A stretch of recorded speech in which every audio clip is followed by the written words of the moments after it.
Janasena MP Lingamaneni Ramesh కుమారుడు Sanjosh car ఢీకొట్టి ఒక యువతి చనిపోయిన ఘటన ఇప్పుడు పొలిటికల్ గా కొన్ని ప్రశ్నలకు అవకాశాన్ని కల్పిస్తోంది. ఈ నెల 16న హైదరాబాద్ లో ఇనార్బిట్ మాల్ ముందు సంజోష్ అస్టర్ మార్టిన్ కారుతో భారతముఖి అనే సేల్స్ గర్ల్ ఢీకొట్టాడు. అయితే ఒడిశాకు చెందిన ఆమె ఇనార్బిట్ మాల్ సేల్స్ గర్ల్ గా పనిచేస్తోంది. నిందితుడిపై ర్యాష్ డ్రైవింగ్ సెక్షన్ 106 ప్రకారం కేసు నమోదు చేసి ఇటు పోలీసులు ప్రస్తుతం దర్యాప్తు చేస్తున్నారు. ప్రమాదం జరిగి వారం రోజులు గడుస్తున్నా ఇంతవరకు ఆయన్ని ఎందుకు అరెస్ట్ చేయలేదనే ప్రశ్నలు వినిపిస్తున్నాయి. ఆంధ్రప్రదేశ్ లో అధికార పార్టీ ఎంపీ కాబట్టి పొలిటికల్ ప్రెషర్ ఉందనే అనుమానం ఇక్కడ వ్యక్తమవుతోంది. రాజకీయ ఒత్తిడులు ఏమీ లేవు అని చట్ట ప్రకారమే కేసుని దర్యాప్తు చేస్తున్నట్టుగా చెప్పారు కూకట్పల్లి డీసీపీ రీతిరాజ్. ప్రమాదం జరిగిన వెంటనే డ్రగ్ టెస్టులు చేశాం, డ్రంక్ అండ్ డ్రైవ్ టెస్టులు కూడా చేశాము అని చెప్పారు. అందరూ రిజల్ట్స్ నెగిటివ్ గా వచ్చింది అని చెప్పారు. ఇది ఓన్లీ ర్యాష్ డ్రైవింగ్ కిందకి వస్తుందని చెప్పారు. మరి ర్యాష్ డ్రైవింగ్ అంటే అది నిబంధనలకు లోబడా, నిబంధనలు అతిక్రమించా. ర్యాష్ డ్రైవింగ్ అంటేనే ప్రజల ప్రాణాలు తీస్తుంది అని, అందుకే ర్యాష్ డ్రైవింగ్ చేయకూడదు అని మనం రూల్స్ పెట్టుకున్నాం. కానీ ఈ ర్యాష్ డ్రైవింగ్ అరికట్టడంలో మొత్తం వ్యవస్థలే విఫలమవుతున్నాయి. అందుకే ఇది ఓన్లీ ర్యాష్ డ్రైవింగ్ కాదు, ఒక వ్యక్తి ప్రాణాన్ని తీసిన డ్రైవింగ్. ఈ డ్రగ్ టెస్ట్ చేయడం జరిగింది, ఇది డ్రంక్ డ్రైవింగ్ టెస్ట్ కూడా చేయడం జరిగింది. రెండిట్లో రిజల్ట్స్ 0 అండ్ నెగటివ్ వచ్చింది. అందుకే బికాజ్ అతనేమి ఇన్ఫ్లుయెన్స్లో లేదు.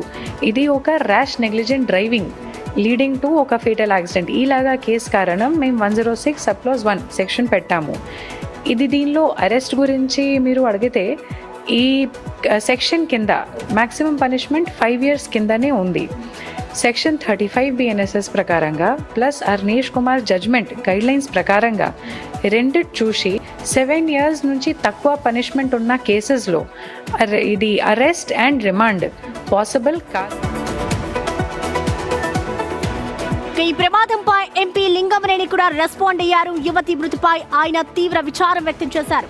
బాధిత కుటుంబానికి అండగా ఉంటామని హామీ ఇచ్చారు. ప్రమాదంపై ఊహాగానాలకు తెరలేపొద్దని తెలిపారు. ప్రమాదం జరిగిన వెంటనే ఆ యువతిని సంజోష్ ఆసుపత్రికి తరలించాడని చెప్పారు ఆయన. నిజానికి ఎక్కువ ప్రమాదాలు ఎలా జరుగుతున్నాయో తెలుసా? Because of rash driving. ఎక్కడ చూసినా ర్యాష్ డ్రైవింగ్. ఈ ర్యాష్ డ్రైవింగ్ తాగి నడపడం కంటే చాలా ప్రమాదకరమైనది. ఎందుకు అంటే తాగి నడిపిన లాంటిది ఇది కూడా. ర్యాష్ డ్రైవింగ్లో కంట్రోలింగ్ మన చేతిలో ఉండదు. ఒక స్థాయిలోకి వెళ్ళిపోయిన తర్వాత ర్యాష్ డ్రైవింగ్ కంట్రోల్ మన చేతిలో ఉండదు. అది మనల్ని ప్రమాదానికి గురి చేయొచ్చు, లేదు మన కారణంగా ఇతరుల ప్రాణాలు కూడా తీసేసే అవకాశం ఉంటుంది.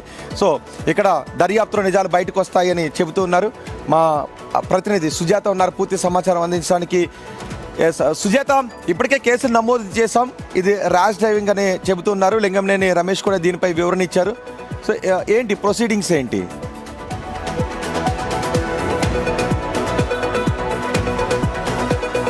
రోహిత్, లింగంనేని సంజోష్ మీద కేసు నమోదు చేశాము. స్టేషన్ బెయిల్ వస్తుంది కాబట్టి 106(1) సెక్షన్ ప్రకారము స్టేషన్ బెయిల్ ఇచ్చాము. ఇది నాన్ బెయిలబుల్, అంటే బెయిలబుల్ కేసే, నాన్ బెయిలబుల్ కేసు కాదు అని చెప్పేసి స్వయాన డీసీపీ చెప్తున్నారు.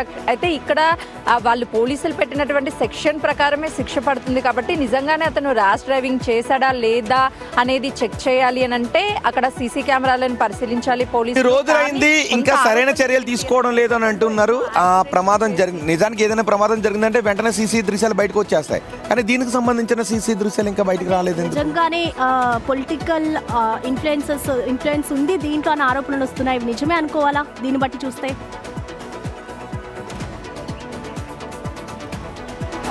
ఎవరైనా సరే కొంత కేసుల విషయంలో మనం చూస్తే ఇటు పొలిటికల్గా ఉన్నటువంటి వాళ్ళకి ఒక సెక్షన్స్ వస్తాయి, కామన్ పబ్లిక్ ఒక సెక్షన్స్ వస్తాయని చెప్పేసి మొదటి నుంచి చాలా ఆరోపణలు ఉన్నాయి పోలీసుల మీద. ఈ కేసు విషయంలో కూడా అలానే వ్యవహరిస్తున్నారు.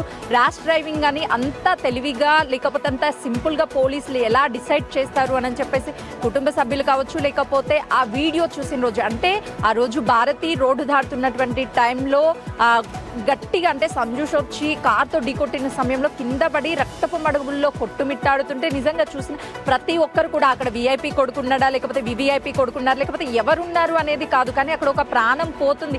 వాళ్ళ మీద ఎలా కఠినమైన శిక్ష చేయాలి, శిక్షించాలి అని చెప్పేసి అక్కడ ఆ రోజు పబ్లిక్ డిమాండ్ చేశారు. కానీ తన మీద కేవలము అంటే స్టేషన్ బెయిల్ ఇచ్చేటువంటి సెక్షన్స్ ని పెట్టడం వల్ల కేవలము డబ్బున్నోళ్ళకైతే ఒకటి, డబ్బు లేని వాళ్ళకైతే ఒకటి సెక్షన్స్ పోలీసులు పెడతారు అని చెప్తున్నటువంటి ఆరోపణలకి ఇంకా పెద్ద ప్లస్ పాయింట్ అని చెప్పుకోవచ్చు. అయితే పోలీసులు కూడా కఠినంగా వ్యవహరించాలి అని చెప్పేసి పబ్లిక్ నుంచి డిమాండ్ వినిపిస్తుంది. రైట్ సుజాత, అయితే సంజూష్ ప్రమాదం జరిగిన తర్వాత సంజూష్ బాధ్యతగా వ్యవహరించాడు అని లింగమనేని రమేష్ అంటున్నారు. అతని తాగి లేడు, నిర్లక్ష్యంగా వ్యవహరించలేదు, బాధ్యతగా వ్యవహరించాడు.